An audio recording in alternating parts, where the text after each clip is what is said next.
ನಮಸ್ಕಾರ. ಇವತ್ತಿನ ನಮ್ಮ ಚರ್ಚೆ ವಿಷಯ ಆಕ್ಚುಲಿ ತುಂಬಾ ಆಸಕ್ತಿಕರವಾಗಿದೆ ಅಂತಲೇ ಹೇಳ್ಬೋದು. ಜೀವನದಲ್ಲಿ ನಮಗೆಲ್ಲರಿಗೂ ಒಂದು ಗೌರವ ಬೇಕು, ಒಂದು ಸ್ಥಾನ ಬೇಕು, ಜನ ನಮ್ಮನ್ನು ಗುರುತಿಸಬೇಕು ಅಂತ ಅನ್ನೋದು ತುಂಬಾ ಸಹಜ. ಹೌದು, ಎಲ್ಲರಿಗೂ ಇರುತ್ತೆ. ಆದರೆ ಪ್ರಶ್ನೆ ಇರೋದು, ಆ ಗೌರವವನ್ನ, ಆ ಮನ್ನಣೆಯನ್ನ ನಿಜವಾಗಿಯೂ ಗಳಿಸೋದು ಹೇಗೆ? ನಾವು ಚರ್ಚೆ ಮಾಡ್ತಿರೋ ಈ ವಿಷಯಕ್ಕೆ ಸಂಬಂಧಪಟ್ಟ ಹಾಗೆ ನಮ್ಗೆ ಸಿಕ್ಕಿರೋ ಸೋರ್ಸಲ್ಲಿ ಒಂದು ಒಳ್ಳೆ ಕಥೆ ಇದೆ. ಆ ಕಥೆ ಮತ್ತು ಅದರ ಹಿಂದಿನ ಫಿಲಾಸಫಿ ಮೂಲಕ ಈ ಪ್ರಶ್ನೆಗೆ ಉತ್ತರ ಹುಡುಕೋಣ. ಹೌದು, ಇದು ಕೇವಲ ಚೆನ್ನಾಗಿ ವರ್ತಿಸು ಅಂತ ಹೇಳೋ ಒಂದು ನೀತಿ ಪಾಠ ಅಲ್ಲ. ಈ ಸೋರ್ಸ್ ಇದನ್ನ ಜೀವನದ ಒಂದು ಗೂಢನಿಯಮ ಅಂತ ಕರೆಯುತ್ತೆ. ಗೂಢನಿಯಮ?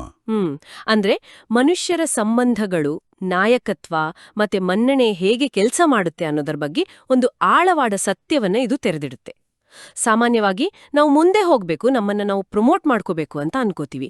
ಆದರೆ ಈ ಆಲೋಚನೆ ಅದಕ್ಕೆ ಪೂರ್ತಿ ಉಲ್ಟಾದಾರಿಯನ್ನು ತೋರಿಸುತ್ತೆ. ಬನ್ನಿ, ಇದನ್ನ ಸ್ವಲ್ಪ ಬಿಡಿಸ್ ನೋಡೋಣ. ಸರಿ, ಹಾಗಾದ್ರೆ ಆ ಕಥೆಯಿಂದಾನೇ ಶುರು ಮಾಡೋಣ.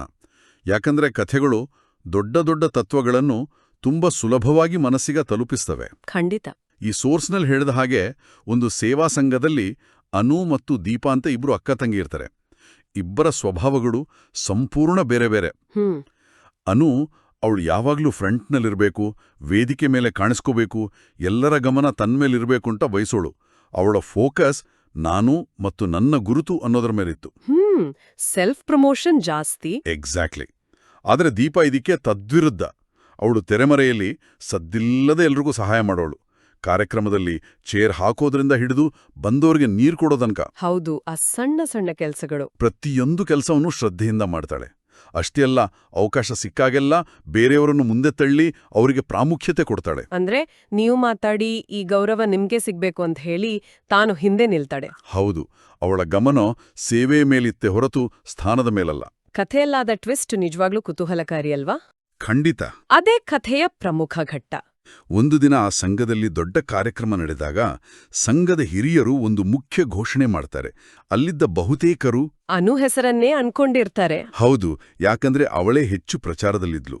ಆದರೆ ಹಿರಿಯರು ಘೋಷಿಸಿದ್ದು, ಇಂದಿನಿಂದ ಈ ಸಂಘದ ಸಂಯೋಜಕಿ ದೀಪಾ. ಎಲ್ಲರೂ ಆಶ್ಚರ್ಯದಿಂದ ಚಪ್ಪಾಳೆ ತಟ್ಟಿ ಅದನ್ನು ಸ್ವಾಗತಿಸಿದರು. ಇಲ್ಲಿ ಒಂದು ಕುತೂಹಲಕಾರಿ ಮನೋವೈಜ್ಞಾನಿಕ ಅಂಶ ಕೆಲಸ ಮಾಡಿದೆ. ಓ, ಅದೇನೋ?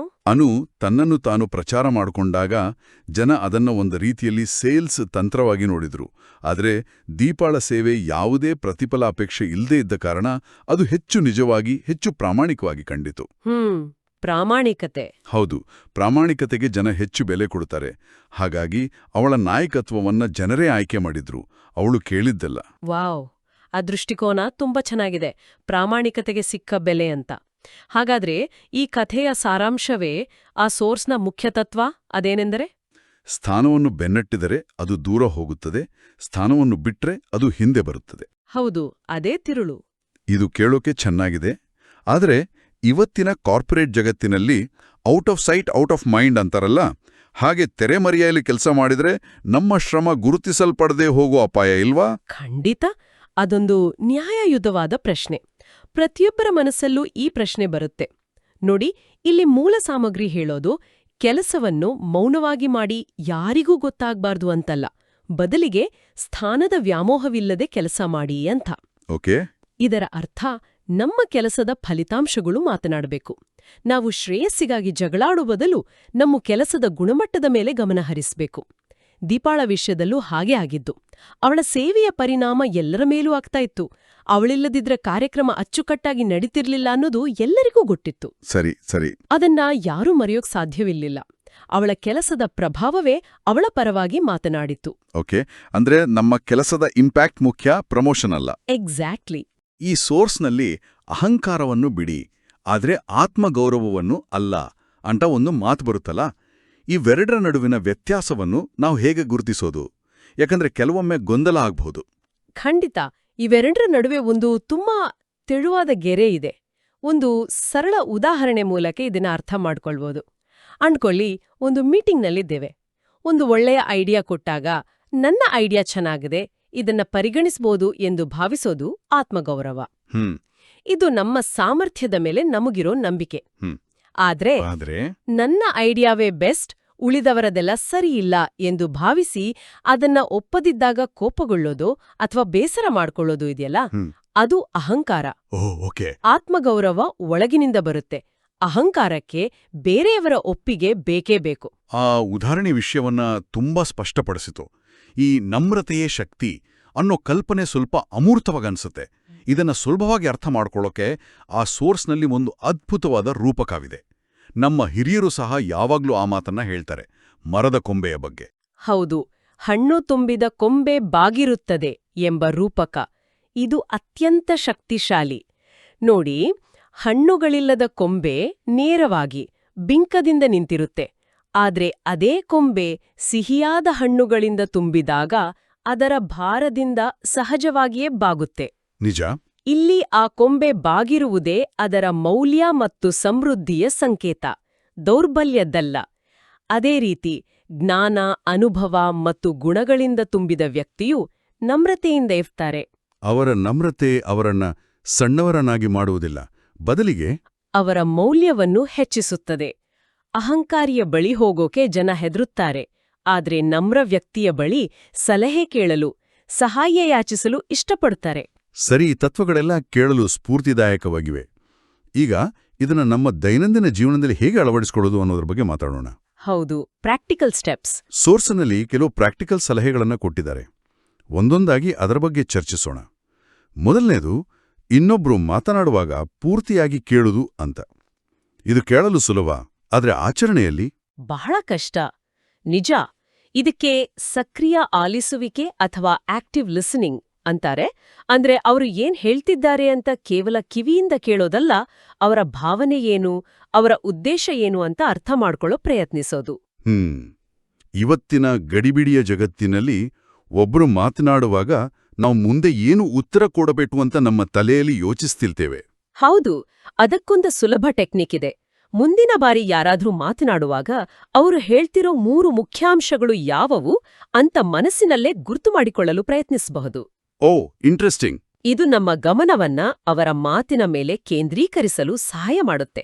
ಹೀಗೆ ಮಾಡಿದಾಗ ನಾವು ಅವರಿಗೆ ಗೌರವ ಕೊಟ್ಟಂತೆ ಆಗುತ್ತೆ ಮತ್ತು ನಮ್ಮ ಸಂಬಂಧಗಳು ಸುಧಾರಿಸುತ್ತವೆ.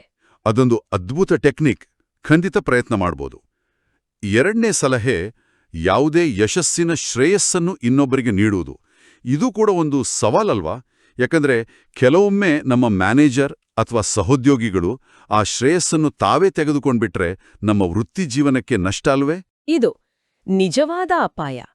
ಅದಕ್ಕಾಗಿಯೇ ಇಲ್ಲಿ ಹೇಳುತ್ತಿರೋದು ಕುರುಡಾಗಿ ಶ್ರೇಯಸ್ಸು ಬಿಟ್ಟುಕೊಡುವುದಲ್ಲ, ಬದಲಿಗೆ ಸಾರ್ವಜನಿಕವಾಗಿ ತಂಡವನ್ನು ಶ್ಲಾಘಿಸುವುದು. ಅಂದ್ರೆ ಒಂದು ಪ್ರಾಜೆಕ್ಟ್ ಯಶಸ್ವಿಯಾದಾಗ ಎಲ್ಲರ ಮುಂದೆ ನಾವೆಲ್ಲರೂ ಸೇರಿ ಇದನ್ನ ಮಾಡಿದೆವು, ವಿಶೇಷವಾಗಿ ಇವರ ಪರಿಶ್ರಮದಿಂದ ಇದು ಸಾಧ್ಯವಾಯಿತು ಎಂದು ಹೇಳಿದಾಗ ನಾವು ಒಬ್ಬ ನಾಯಕನಾಗಿ ಕಾಣಿಸ್ತೇವೆ, ಸಣ್ಣವರಾಗುವುದಿಲ್ಲ. ಸರಿ. ಆದರೆ ವೈಯಕ್ತಿಕವಾಗಿ ನಮ್ಮ ಕೊಡುಗೆ ಏನು ಎಂಬುದು ನಮ್ಮ ಕೆಲಸದ ದಾಖಲೆಗಳಲ್ಲಿ, ನಮ್ಮ ಮ್ಯಾನೇಜರ್ ಜೊತೆಗಿನ ಒನ್-ಆನ್-ಒನ್ ಮೀಟಿಂಗ್ಗಳಲ್ಲಿ ಸ್ಪಷ್ಟವಾಗಿರಬೇಕು. ಸಾರ್ವಜನಿಕ ನಮ್ರತೆ ಮತ್ತು ವೃತ್ತಿಯಪರ ದಾಖಲಾತಿ, ಇವೆರಡರ ಸಮತೋಲನ ಬಹಳ ಮುಖ್ಯ. ಸಮತೋಲನ ಅನ್ನೋದು ಮುಖ್ಯ ಮಾತು. ಹೌದು. ನನಗೆ ನೆನಪಿದೆ, ನನ್ನ ಮೊದಲ ಜಾಬ್ನಲ್ಲಿ ನಾನು ಮಾಡಿದ ಪ್ರೆಸೆಂಟೇಷನ್ಗೆ ತುಂಬಾ ಮೆಚ್ಚುಗೆ ಸಿಕ್ಕಿತ್ತು. ಆಗ ತಕ್ಷಣ ಧನ್ಯವಾದ, ಇದಕ್ಕೆ ಕಾರಣ ನನ್ನ ತಂಡ ಅಂತ ಹೇಳಕ್ ನನಗೆ ಕಷ್ಟವಾಗಿತ್ತು. ಆದರೆ ಮೊದಲು ತಾವು ಎಂಬ ಸಂಸ್ಕಾರವನ್ನ ಬೆಳೆಸಿಕೊಂಡಂತೆ ತಂಡಕ್ಕೆ ಶ್ರೇಯಸ್ಸು ಕೊಡುವುದರಿಂದ ನಮ್ಮ ಗೌರವ ಹೆಚ್ಚುತ್ತದೆಯೇ ಹೊರತು ಕಡಿಮೆಯಾಗುವುದಿಲ್ಲ ಅಂತ ನಿಧಾನವಾಗಿ ಅರ್ಥವಾಯಿತು. ಆ ವೈಯಕ್ತಿಕ ಅನುಭವ ವಿಷಯವನ್ನು ಇನ್ನಷ್ಟು ಹತ್ತಿರವಾಗಿಸಿತು. ಕೊನೆಯ ಪ್ರಾಕ್ಟಿಕಲ್ ಸಲಹೆ ತುಂಬಾ ಸರಳವಾಗಿದೆ. ಯಾರಿಗಾದರೂ ಮೊದಲ ಅವಕಾಶ ನೀಡುವುದು. ಅದು ಲಿಫ್ಟಲ್ಲಿ, ಊಟದ ಸರದಿಯಲ್ಲಿ ಅಥವಾ ಮೀಟಿಂಗ್ನಲ್ಲಿ ಅಭಿಪ್ರಾಯ ಹೇಳುವಾಗ ಇರಬಹುದು. ಇದು ಸಣ್ಣ ವಿಷಯದಂತೆ ಕಂಡ್ರೂ ಇದರ ಪರಿಣಾಮ ದೊಡ್ಡದಿರುತ್ತದೆಯೇ? ಖಂಡಿತ. ಈ ಸಣ್ಣ ಕ್ರಿಯೆಗಳು ಕೇವಲ ನೈತಿಕವಾಗಿ ಸರಿ ಅಂತ ಮಾಡೋದಲ್ಲ, ಇದರಿಂದ ನಮಗೆ ನೇರವಾದ ಪ್ರಯೋಜನಗಳಿದೆ. ಮೊದಲನೆಯದಾಗಿ ಮನಸ್ಸಿನಲ್ಲಿ ಶಾಂತಿ ಹೆಚ್ಚುತ್ತದೆ. ನಿರಂತರವಾಗಿ ನಾನು ಮೊದಲು ಎಂದು ಹೋರಾಡುವಾಗ ಮನಸ್ಸಿನಲ್ಲಿ ಒತ್ತಡ, ಅಸೂಯೆ ಮತ್ತು ಆತಂಕ ತುಂಬಿರುತ್ತೆ. ಹೌದು, ಸ್ಪರ್ಧೆ. ಹೌದು. ಆದರೆ ನಾವು ಇತರರಿಗೆ ಅವಕಾಶ ಕೊಟ್ಟಾಗ ಆ ಸ್ಪರ್ಧೆಯ ಭಾರ ಇಳಿದು ಮನಸ್ಸು ಹಗುರಾಗುತ್ತದೆ. ಎರಡನೆಯದಾಗಿ ನಮ್ಮ ಸುತ್ತಲಿರುವವರ ಜೊತೆ ಸಂಬಂಧಗಳು ಗಟ್ಟಿಯಾಗುತ್ತವೆ. ನಾವು ಅವರಿಗೆ ಪ್ರಾಮುಖ್ಯತೆ ನೀಡಿದಾಗ ಅವರು ನಮ್ಮನ್ನು ಗೌರವಿಸಲು ಮತ್ತು ಪ್ರೀತಿಸಲು ಆರಂಭಿಸುತ್ತಾರೆ. ಅಂತಿಮವಾಗಿ ದೀಪಾಳೆ ಕಥೆಯಲ್ಲಿ ಆದಂತೆ ಗೌರವ ಅನ್ನೋದು ಬೆನ್ನಟ್ಟುವ ಗುರಿಯಾಗದೆ ಸಹಜವಾಗಿ ನಮ್ಮತ್ತ ಬರುತ್ತೆ. ಎಕ್ಸಾಕ್ಟ್ಲಿ. ಇದು ಒಂದು ರೀತಿಯಲ್ಲಿ ಆಕರ್ಷಣೆಯ ನಿಯಮದಂತೆ ಕೆಲಸ ಮಾಡುತ್ತದೆ. ಹಾಗಾದ್ರೆ ಇಂದಿನ ನಮ್ಮ ಚರ್ಚೆಯ ಒಟ್ಟಾರೆ ಸಾರಾಂಶವೇನೆಂದರೆ, ನಿಜವಾದ ಕಿರೀಟ ಚಿನ್ನದಲ್ಲ, ಅದು ಗುಣಗರಿಂದ ಮಾಡಲ್ಪಟ್ಟಿದೆ. ವಾಹ್! ಮತ್ತು ಆ ಕಿರೀಟದ ಹೊಳಪೆ ನಮ್ರತೆ. ಈ ಆಲೋಚನೆ ತುಂಬಾ ಶಕ್ತಿಶಾಲಿಯಾಗಿದೆ.